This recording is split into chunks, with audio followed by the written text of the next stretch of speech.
ফ্রিজে ঠান্ডা কেন কমে যায় চলুন দেখি আজকের এই ভিডিওতে। আপনারা যারা এই ধরনের কাজ শিখতে চান, ইলেকট্রনিক সার্ভিসিং, ফ্যান, মোটর কিংবা ইজিবিকের মোটর, চার্জার, কন্ট্রোলার বা ড্রিল গ্রাইন্ডার জাতীয় এই ধরনের কাজ শিখতে আমাদের সাথে থাকুন। দেখুন, আমরা প্রেসার দিয়েছিলাম চেম্বারে, ঠিক এই জায়গায় এটা কমে নাই, যেহেতু চেম্বার সিলভারের, আর এটা প্রেসার দিয়েছিলাম 350-তে, এটা কমে এখন 300-র নিচে এসে গেছে। সুতরাং আমাদের প্রবলেমটা পেলাম কন্ডেন্সারে। আমরা এখানে নতুন করে কন্ডেন্সার লাগাবো এবং আপনাদের সাথে শেয়ার করব কিভাবে লাগাতে হয়, আর চেকটাই বা কীভাবে দিলাম, সব কিছুই ইত্যাদি। যাই হোক, আমরা কন্ডেন্সারের এক মাথা বন্ধ করে দিয়েছি, এদিকে বন্ধ করে আরেক মাথায় আমরা নন রিটার্ন লাগিয়ে হাওয়ার প্রেশার দিয়েছিলাম 350, আর এখন আমরা প্রেশার তো পেলাম 300-র নিচে। যাই হোক, এটা আমাদের প্রমাণিত হয়ে গেল যে কন্ডেন্সারের সমস্যা। এখন আমরা কন্ডেন্সারটা এখানে লাগাবো, লাগিয়ে আপনাদের সাথে শেয়ার করব, আমরা ডায়াগ্রাম সহ দেখাবো। আমরা ফ্রিজের সাইকেলটা যদি একবারে সবটা দেখতে চাই, তাহলে দেখুন, এটা হলো কম্প্রেসর, এদিক দিয়ে গ্যাসটা বের হয়, যে দিক দিয়ে গ্যাসটা বের হবে এটার নাম হলো এই ডিসচার্জ লাইন। ডিসচার্জ লাইনটা সবসময় চিকন থাকবে, 3টা লাইনের মধ্যে এটা থাকবে চিকন, আর কন্ডেন্সার হলো এটা, এই পাইপটাও থাকবে চিকন। এদিক দিয়ে গ্যাসটা বের হয়ে আসার পরে এদিক দিয়ে আসে, এটা কিন্তু অনেক গরম হয়। এটা আসার পর এটা হলো ফিল্টার বা স্টেনার বা সিলেগাদর যাই বলেন। এই ফিল্টারে আসার পর একটা ক্যাপিলারি টিউব, চিকন একটা টিউব থাকে, অর্থাৎ যে তারের মতো চিকন, এরকম চিকন পাইপটা দিয়ে আসার পর এই দিক দিয়ে আসে, এটা হলো চেম্বার বা কুলিং কয়েল বা ইভাপোরেটর যাই বলেন। এই ডিপের মধ্যে এরকম অনেকগুলো পাইপ থাকবে। তারপর নর্মালের মধ্যে 3টা বা 4টা ইউ থাকবে, 1 2 3, 3টা ইউ বা 4টা ইউ সর্বোচ্চ থাকবে। তারপর আবার সোজা এই কম্প্রেসরে চলে আসে গ্যাসটা। আর আমরা যদি আরেকটু দেখি, এখান থেকে এখানে কিন্তু এটা হলো পুরোটা কন্ডেন্সার। তো আমরা ফ্রিজ চেক করার সময় কি করব, এখান থেকে এখানের মুখটা বন্ধ করে দিব, দিয়ে এখান দিয়ে আমরা প্রেশার দিব, এটা মুখটা আলাদা করে প্রেশার দিয়ে, এক মুখ বন্ধ, এদিক দিয়ে প্রেশার দিব, এটা চেক হয়ে যাবে। আবার এদিকে মুখটা বন্ধ রেখে এদিক দিয়ে আমরা যদি কেটে আলাদা করে প্রেশার দিই, তাহলে এদিকটার মধ্যে আলাদাভাবে প্রেশার দিব, অর্থাৎ গ্যাসে হাওয়ার প্রেশার দিব, যাতে এটা পরিপূর্ণভাবে মানে লিক টিক আছে কি না দেখার জন্য। যদি গ্যাস মানে হাওয়া যতটুকু ভরবো তার সাথে যদি কমে যায়, তাহলে অবশ্যই বুঝবো যে এটা লিক আছে। আমরা যে ফ্রিজটা আজকে কাজ করতেছি, এটা হলো এই কন্ডেন্সার, এটার লিক আছিল কোনো এক জায়গায়, এই জন্য আমরা পুরো পাইপ চেঞ্জ করে আলাদাভাবে লাগিয়ে দিব। চলুন দেখি এবার। আমরা কন্ডেন্সারটি সেট আপ করে নিলাম ফ্রিজের পিছনে। এটা হলো ডিসচার্জ লাইন, যেটা আপনাদেরকে প্রথমে বলা হয়েছে ডায়াগ্রামে। ডিসচার্জ থেকে আমরা একটা পাইপ সোজা কন্ডেন্সারের মধ্যে ব্লিচিং করে জ্বালাই করে দিব।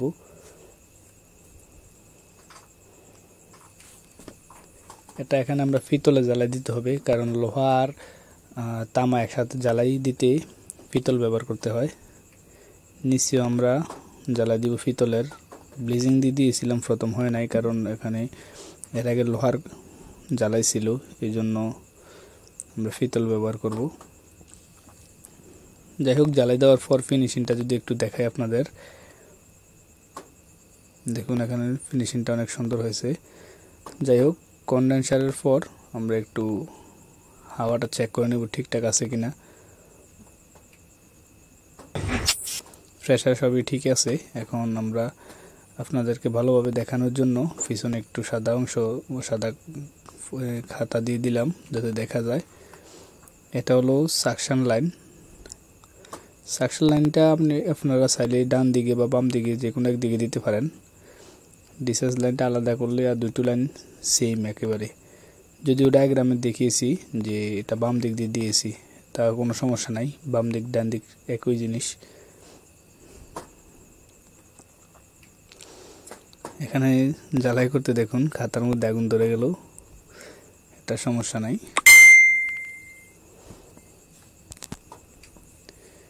যাই হোক, আমরা এদিক দিয়ে গ্যাস চার্জ করার জন্য আমরা একটা নন রিটার্ন বাল্ব লাগিয়ে নিলাম। এখন আমরা এখানে একটু জ্বালাই করে নেব। তামার পাইপ 145 দিয়ে দিচ্ছি, যাতে স্টেনারের সাথে আমরা জ্বালাই করতে বেশি সমস্যা না হয়। এখানেও পিতলে জ্বালাই দিতে হয়।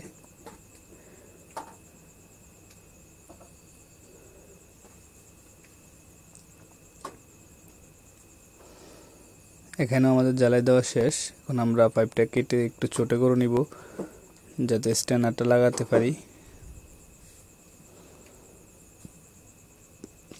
স্ট্যান্ডার ফিল্টার সিলেগা যাই বলি, এটা কিন্তু ফিল্টার ভিতরে গ্যাসটাকে সেকে পরিষ্কার করে দেয়। এখানে আমরা ফ্রিজের কম্প্রেসারটি চালু করে নন ক্যাপিলারি টিপ দিয়ে আমরা একটা 1000 মানে ফ্রিজকে খাওয়িয়ে দিলাম। দেখুন আমাদের 1000টি শেষ। এখন আমরা এখানে জ্বালাই করে নেব। ভ্যাকুয়াম করার জন্য আরেকটা এক্সট্রা পাইপ জয়েন করে দিয়েছি এখানে। এখানে জ্বালাইটা খুবই সুন্দরভাবে হয়ে গেল। আর পাশেও যদি দেখি, এটাও জ্বালাইটা শেষ। আসলে এই কাজগুলো অনেক সহজ, অনেকে জানে না, মনে করে কঠিন। একটা মানুষ চাইলে অল্প কয়েকদিন এই কাজগুলো শিখতে পারে, যদি যার কাছে শিখবে সে দেখায়। এখন আমরা এক পাইপ গ্যাস দিব যাতে ভিতরের হাওয়াটা বের হয়ে যায়। এখানে আমরা 600 নম্বর গ্যাস ব্যবহার করব, কারণ ফ্রিজের কম্প্রেসারের গায়ে ছিল 600 নম্বর লেখা এবং বডিতেও 600 নম্বর লেখা ছিল। এখানে এক পাইপ গ্যাস দেওয়ার উদ্দেশ্য হলো ভিতরে যে হাওয়াটা আছে, হাওয়াটা যাতে বের হয়ে যায়। আমাদের ভ্যাকুয়াম করার জন্য স্ট্যান্ডারের মাথায় আরেকটা ক্যাপিলারি টিপ দিয়েছি, এটা এখন আমরা জ্বালাই করে দিব।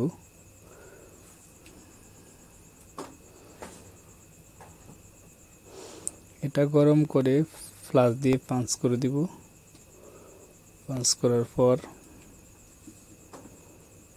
এখন ভালোভাবে জ্বালাই করে আমরা 5 থেকে 6 পাইপ গ্যাস দিলে এটা হয়ে যাবে 4-5 পাইপ। এখন আমাদের সব জ্বালাই শেষ। দেখুন এখানে সাকশন প্রেসার দেখাচ্ছে -28-এর কাছাকাছি। এখন আমরা গ্যাস দিয়ে এই কাটাটা 0-তে আনলেই আমাদের কাজ শেষ।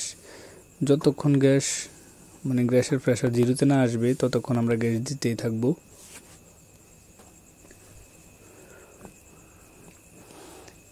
এখন আমরা গ্যাস দিচ্ছি। এটার মুখটা খুললাম পুরাটা।